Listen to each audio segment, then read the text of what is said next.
एजाज अहमद ने क्रिकेट में नई रिवायत कायम कर दी। साबिक टेस्ट क्रिकेटर एजाज अहमद ने पाकिस्तान की क्रिकेट में एक नई रिवायत कायम कर दी। वो कराची टेस्ट के बाद रिटायर होने वाले क्रिकेटर अजहर अली के पास केक लेकर पहुंच गए। एजाज अहमद नॉर्दर्न के कोच की हैसियत से कराची में मौजूद हैं। उन्होंने अजहर अली को खराज तहसीन पेश करने के लिए अपनी बेटी को खुसूसी तौर पर लाहौर से बुलवाया। एजाज अहमद बेटी के साथ केक लेकर अजहर अली के पास होटल पहुंच गए। एजाज अहमद और उनकी बेटी ने अजहर अली और उनके अहले खाना के हमरा केक काटा। इस मौके पर एजाज अहमद का कहना था कि अजहर अली हमारे सामने क्रिकेट खेलते हुए कौमी टीम तक पहुंचे।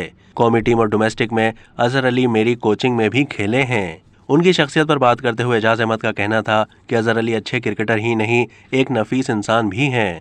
अजहर अली की खिदमत को सराहने के लिए खुद उनके पास गया। केक लाने और खराज तहसीन पेश करने पर अजहर अली और उनकी फैमिली ने एजाज अहमद और उनकी बेटी का शुक्रिया अदा किया। अब तक के लिए इतना ही। मज़ीद मालूमात के लिए डेली जंग के यूट्यूब चैनल को सब्सक्राइब कीजिए।